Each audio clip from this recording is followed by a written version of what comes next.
Untuk keamanan kegiatan pembongkaran pasar batu, aliran listrik di kawasan pasar mulai dimatikan. Sesuai dengan agenda tanggal 18 sampai 25 Desember adalah menempatkan relokasi. Hari ini pembongkaran terus berlanjut dan pemerintah Kota Batu menyediakan tenaga dan kendaraan untuk membantu kelancaran proses pengangkutan. Pembongkaran kios pedagang di Pasar Kota Batu terus dilakukan oleh pemilik dengan dibantu tenaga dari dinas di lingkungan pemerintah Kota Batu. Proses pembongkaran ini mendapatkan pengamanan dari petugas gabungan yang terdiri dari Satpol PP, TNI, Polri, dan dari Diskumdak Kota Batu. Untuk keamanan proses pembongkaran dan aktivitas pengepakan barang, aliran listrik mulai dimatikan oleh pihak PLN dan pencopotan meteran dan kabel-kabel beserta lampu PJU di kawasan area pasar. Pembongkaran di unit 4 sentra buah ada 371 kios sudah dilakukan sejak hari Minggu dan dilanjutkan hari Senin dan Selasa untuk unit 3 dan 5, total terdapat kurang lebih 500 kios pedagang. Menurut salah seorang pedagang menjelaskan, pembongkaran barang dagangan sudah sejak beberapa hari yang lalu dan hari ini terakhir. Diharapkan bisa selesai dan bisa berkonsentrasi penuh di kios sementara di Stadion Luar Brantas yang sudah dibenahi sebelum digunakan. Persiapan, Mbak ya? Iya, udah kemas-kemas. Udah mulai 2 hari. 2 hari, Mbak ya? Ini tadi sisanya. Tadi malam kan tidak selesai. Ya. Di sisanya ini tadi. Apalagi listriknya kan sudah nggak.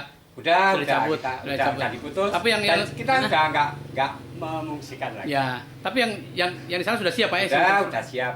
Udah terisi. Sudah terisi, Pak, barang-barang ya, udah penuh. Nah, kan nggak muat. Ya. Nah, sisanya nanti masuk gudang. Kapan di sana mulai beroperasi, Pak? Insya Allah 2 hari lagi. 2 hari lagi di sana. Ya. Pak gimana? Iya, Bapak ya. Pak gimana? Optimis, Pak, ke depan, Pak? Insya Allah. Insya Allah.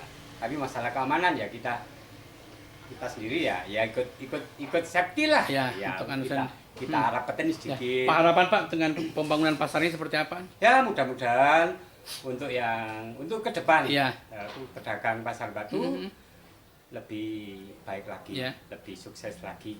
Dan pasar setelah dibangun bisa lebih ramai pengunjung. Dan pembangunan tepat waktu, Pak ya? Betul, itu. Tepat waktu, itu yang pasti. Biar nggak terlalu lama. Karena apa? Ya. Kan harapan pedagang. Ya. Sesuai misalnya pemerintah tentukan sekian hari atau sekian tahun. Kan pedagang mengharapkan seperti itu. Sesuai dengan harapan yang ditentukan oleh pemerintah. Jadi kita udah siap jualan lagi sesuai dengan yang ditentukan atau waktu yang ditentukan oleh pemerintah. Ya, mudah-mudahan tidak molor, tidak terlalu lama. Mudah-mudahan. Harapan dari pedagang seperti itu. Seperti itu, Pak. Oke. Biar kita cepat berdagang kembali dan pasarnya bisa lebih baik lagi. Terima kasih, Bapak. Iwan Dikmawan melaporkan. Hujan yang masih turun dikhawatirkan akan membuat tembok pelengsengan pondasi jembatan Sebaluh Pujon longsor kembali. Untuk mengantisipasi agar tidak longsor kembali, kendaraan berat seperti bus tidak melintas dan berhenti di rest area. Karena dikhawatirkan berat beban dan getaran kendaraan akan mengakibatkan terjadinya longsoran kembali. Beginilah yang terlihat di jalan alternatif penghubung Sebaluh menuju Pujon Kidul dan beberapa desa lainnya di wilayah Pujon. Badan jalan tepatnya dekat jembatan terjadi longsoran tembok pondasi jembatan akibat hujan turun dan beratnya beban kendaraan yang melintas. Tembok pelengsengan setinggi kurang lebih 8 meter dengan panjang 5 meter dan lebar 1 meter mengalami longsor pada hari Sabtu ketika hujan turun. Akibatnya badan jalan menyempit karena sebagian ikut longsor dan kondisi tembok jembatan sudah mulai terbelah lebar. Menurut salah seorang warga pengatur lalu lintas di kawasan tersebut menjelaskan, jalan ini cukup ramai dilintasi kendaraan berbagai jenis, khususnya roda 4 pribadi maupun bus-bus pariwisata yang berkunjung ke salah satu tempat wisata di wilayah tersebut, khususnya pada hari Sabtu dan Minggu. Di lokasi terlihat pengaman jalan sudah dipasang di titik longsoran agar pengguna jalan lebih berhati-hati ketika melintas untuk menghindari kejadian yang tidak diinginkan terjadi, karena longsoran susulan bisa kembali terjadi di lokasi tersebut. Besar itu dioper di sini ada pos area. Rest area ya. Biar bis besar turun ya penumpangnya. Kecuali kalau bis tanggung bisa terus langsung masuk. Masuk Pak ya. Pak, ini sudah belah-belah juga ya tembok jembatannya, Pak. Belah-belah. Itu khawatir juga Pak sebagai warga masyarakat, Pak ya. Sama masyarakat memang ya kalau misalnya ada bis besar itu dimasukkan di pos area nanti Tapi belum dengar ada tanda-tanda mau diperbaiki, Pak. Belum. Padahal aktivitas pariwisata lumayan ramai ya ke arah sana ya. Iya, rame. Sabtu, Minggu, Sabtu Minggu rame. bis ramai betul ya. Apalagi sekarang mendekati tahun baru, Pak ya. Nanti mendekati tahun baru ya harus kendaraan kayak bis besar ya harus tahu misalnya di sana ada pengunjung mau ke pesawat harus minta ongkosnya tambah 20.000. Oh, berarti kalau nggak ada jalan alternatif sebelah sana, Pak, untuk bis? Nggak bisa. Nggak bisa, hanya ini aja alternatifnya. Ini. Oh, jadi harus segera ada perbaikan. Satunya jalan. Berarti harus ada segera perbaikan jembatannya, Pak. Harus ada perbaikan dari kan ini. Soalnya kan takut getarannya juga tambah. Iya. Ini kan jalur ini kan ikut kabupaten. Ya. Jadi Ya takut aja, Pak, kalau bis-bis besar lewat getarannya, Pak, ya lama-lama tambah. Oke, jadi tapi belum dengar ya ada perbaikannya belum. Belum ada. Iwan Hikmawan melaporkan. Relokasi pedagang Pasar Batu ke kawasan Stadion Brantas berdampak pada turunnya jumlah penumpang mikrolet.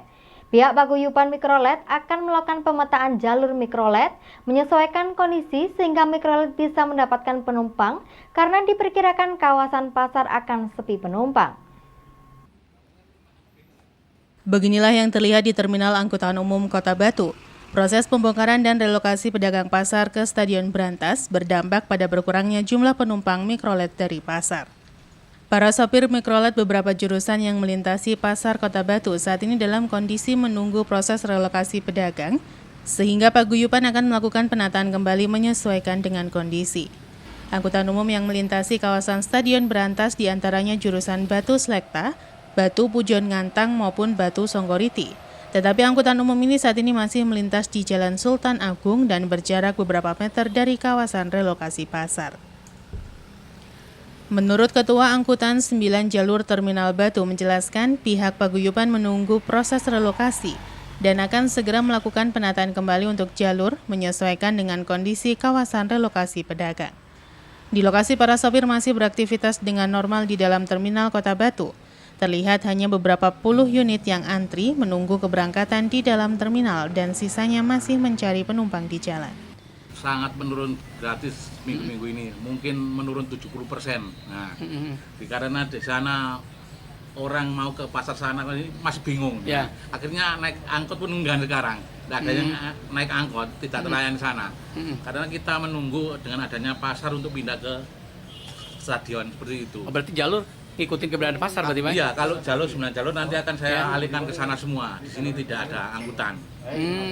Akan saya alihkan di sebelahnya stadion punya Pak Ramon itu. Iya. Kita sudah koordinasi di sana, tinggal pindahnya aja. Ya. Hanya kita menunggu pasar pindah ke stadion semua, seperti itu. Jadi kalau pindahannya kemarin berlarut-larut berarti Iya, repot juga. ini berlarut-larut, menurun terus penumpangnya. Sampai sekarang saya lihat mungkin 70% sampai 80% menurunnya. Itu untuk jurusan mana, Pak, rata-rata yang lebih? Rata-rata itu semuanya. Karena semuanya terdampak, kecuali bis itu. Dan yang BNK.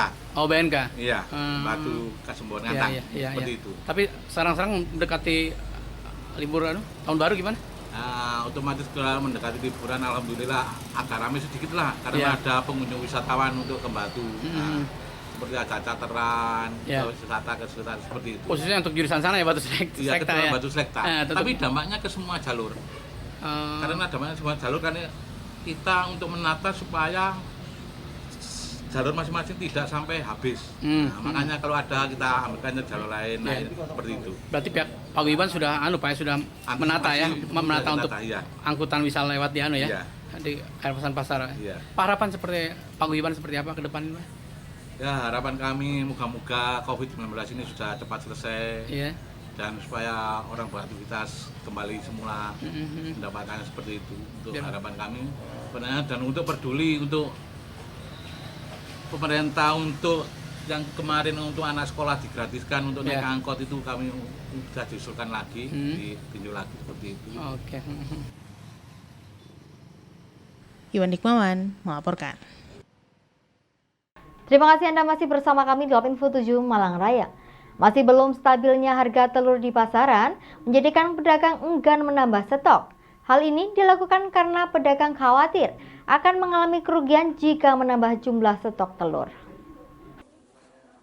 Jelang pergantian tahun 2022, harga sembako terus mengalami lonjakan. Bahkan dalam sepekan terakhir, harga sembako khususnya telur mengalami kenaikan hingga Rp31.000 per kilogramnya. Di sejumlah pasar tradisional di Kota Malang, terpantau harga telur mengalami fluktuatif atau naik turun. Setiap harinya, harga telur bisa naik dan turun sebesar Rp2-4.000 untuk 1 kilogramnya. Sulis, salah satu pedagang, mengatakan untuk harga kebutuhan pokok cenderung mengalami kenaikan. Kenaikan signifikan terjadi pada telur ayam, di mana harga telur saat ini dijual dengan harga kisaran Rp29.500 hingga Rp31.000 per kilo. Harga telur yang tidak stabil ini membuat pedagang tidak menyetok karena takut merugi. Pedagang juga memperkirakan harga telur di pasaran akan terus fluktuatif hingga pertengahan bulan Januari 2022 mendatang. Sementara selain harga telur, kenaikan juga terjadi pada komoditi lain seperti beras yang mengalami kenaikan sebesar Rp500 hingga Rp1.000 atau harganya kini mencapai Rp11.000 untuk beras premium. Minyak goreng juga mengalami kenaikan sebesar Rp3.000 atau menjadi Rp20.000 per liter. Sementara harga tepung juga mengalami kenaikan sebesar Rp2.000 per kilogramnya. Dari harga Rp7.000 per kilo kini dijual dengan Rp9.000 per kilogramnya. Lagi masa ini nggak stabil harganya sekarang itu. Kalau barangnya sendiri ada apa enggak? Kalau barangnya sih ada. Mbak, bisa dijelaskan mulai harga termurah terus sampai mahal seperti apa sih Mbak kondisinya? Kondisinya ya kalau sih murah itu ya sekitar 16-an gitu. Terus naik sampai sekarang ini sampai meningkat 31. Terus turun cuma 2 hari, sekarang naik lagi. Mbak, pengaruhnya apa Mbak ke Mbak sendiri ketika harga telur ini naik turun dan nggak menentu? Mungkin ini ya tahun baru sama Natal itu. Kalau dari pedagang sendiri pengaruhnya gimana Pak? Mbak sendiri takutkah untuk nyetok telur? Ya, takutnya ya nggak stabil itu harganya. Bisa turun, bisa naik. Mbak, kalau permintaan dari konsumen meningkat apa gimana Mbak? Menurun Mas. Karena harganya mahal itu ya Mbak? Iya, harganya mahal. Mbak, biasanya Mbak Sulis bisa nyetok berapa? Kalau sekarang dengan harga yang nggak menentu, gimana? Ya biasanya sampai 3, sekarang ya cuma 1 peti itu aja. Kayak beras, kayak minyak, tepung, itu juga naik semua sekarang. Berapa Mbak? Dari berapa ke berapa? Dari beras 10.000 sampai sekarang 11. Dari minyaknya itu sekitar 17, sekarang 20. Kalau tepungnya itu ya naik 2.000 per kilo. Kalau pembelian gimana Mbak? Pembeliannya menurun Mas, nggak naik semua. Naiknya sejak kapan Mbak? Naiknya itu sekitar 2 minggu kemarin terus. Sampai sekarang ya? Ya sampai sekarang ini sih stabil harganya. Simon Alfredo melaporkan. Sejumlah jalan di Kota Malang yang saat ini kondisinya rusak dan dikeluhkan masyarakat, nampaknya mulai dapat perhatian dari pemerintah Kota Malang. Rencananya di tahun 2022 mendatang, Pemkot Malang akan fokus melakukan pembenahan terhadap jalan yang rusak, sehingga tidak mengganggu aktivitas masyarakat. Jalan rusak di beberapa titik Kota Malang yang dikeluhkan karena mengganggu aktivitas masyarakat di tahun 2022 akan mendapat perbaikan dari pemerintah Kota Malang. Wali Kota Malang Sutaji mengatakan anggaran untuk perbaikan jalan pada tahun 2022 dari dana alokasi khusus yang sebelumnya sudah dialokasikan sebelumnya ternyata harus dialihkan ke penanganan COVID-19. Perbaikan jalan rusak di Kota Malang terpaksa ditunda. Namun di tahun 2022 mendatang, proses pembenahan jalan rusak akan dimulai. Anggaran untuk perbaikan jalan rusak yakni menggunakan dana bantuan dari Kementerian PUPR. Selain dana Kementerian PUPR, juga akan ada dana bantuan dari pemerintah Provinsi Jawa Timur yang digunakan untuk perbaikan jalan. Diharapkan dengan diperbaikinya sejumlah ruas jalan di Kota Malang yang mengalami kerusakan, nantinya arus lalu lintas menjadi lancar dan aktivitas warga tidak terganggu. Kami usulkan jalan PHK. Sudah clear sebetulnya, tapi karena COVID kena refocusing. Ya, mau nggak mau ya harus kita. Nah, ini kita rencanakan segera mungkin untuk kita perbaiki. Ya. Artinya kita di tahun 2022 Satu mungkin kita dana dari kementerian kemarin, itu kan dananya kan gini, jadi kita kasih dana kurang lebih ya 10 miliar, nanti mungkin titik mana yang sekiranya itu berkaitan dengan masalah satu titik jalan mungkin. BK dari provinsi pun dulu menyiapkan untuk dana-dana yang akses ke provinsi, kita danai dari provinsi. Simon Alfredo melaporkan. Terima kasih Anda masih bersama kami dalam Info 7 Malang Raya. Memberikan apresiasi kepada pemain yang membawa timnas lolos ke babak final Piala AFF 2020, seorang pengusaha di Malang memberikan bonus sebanyak 500 juta bagi pemain dan ofisial timnas Indonesia. Selain memberikan bonus 500 juta, sang pengusaha juga memberikan bonus 1 miliar rupiah jika timnas Indonesia berhasil membawa pulang gelar juara AFF ke Indonesia. Bonus uang tunai 500 juta diterima langsung oleh Sekjen PSSI Yunus Nusi. Bonus dari Gilang Widya Pramana yang juga salah satu pengusaha asal Malang ini akan diserahkan untuk pemain dan ofisial timnas Indonesia yang berhasil lolos ke babak final AFF setelah menyingkirkan timnas Singapura. Melalui video call, pengusaha asal Malang dan Sekjen PSSI ini juga sempat berkomunikasi langsung dengan Direktur Teknik Timnas Indonesia Indra Safri. Mereka memberikan semangat kepada seluruh pemain untuk serius menghadapi laga final nanti, menghadapi timnas Thailand pada Rabu 29 Desember besok. Alhamdulillah mampir di sini karena ada niat ikhlas dari kawan kita, Mas Gilang, memberikan bonus dan semangat kepada anak-anak timnas kita yang sementara ini persiapan berjuang untuk babak final, leg 1 tanggal 29, leg 2 tanggal 1. Insya Allah kita doakan mereka bisa mendapatkan juara di Singapura. Dan hari ini kawan kita Mas Gilang memberikan support, semangat melalui bonus yang diberikan. Insya Allah anak-anak akan sangat senang. Kita berterima kasih ada pengusaha-pengusaha muda yang gila bola seperti ini yang sekaligus juga memberikan dukungan finansialnya kepada anak kita, anak-anak Indonesia yang saat ini berjuang untuk Garuda dan Merah Putih. Selain memberikan bonus 500 juta, pengusaha asal Malang ini juga berjanji akan memberikan tambahan bonus sebanyak 1 miliar rupiah jika berhasil membawa pulang gelar juara. Keduanya berharap tahun ini menjadi momentum terbaik timnas sepak bola Indonesia di ajang bergengsi tingkat Asia Tenggara. Indonesia akan menghadapi Thailand di Liga Final Piala AFF pada tanggal 29 Desember dan 1 Januari mendatang. Semua berharap timnas Indonesia bisa menorehkan sejarah baru dalam laga bergengsi tingkat Asia Tenggara. Saya yakin dengan tim sekarang di bawah asuhan Sintayong, pemain benar-benar meningkat, ya kan. Sekarang lebih banyak berlari, lebih banyak effort, ya kan. Dan daya juang dan determinasi semakin tinggi. Saya yakin kita bisa juara di tahun ini. Amin. Prediksinya berapa Mas? Berapa? Yang penting prediksinya setiap pertandingan kita harus menang karena ini udah final, semua pertandingan adalah penting bagi kita dan insya Allah kita doakan sama-sama tahun ini Indonesia juara. Sejak AFF ada tahun 96 Indonesia gagal terus di final dan saya yakin kita doakan bersama-sama bahwa tahun ini adalah tahunnya kita. Amin. Simon Alfredo melaporkan.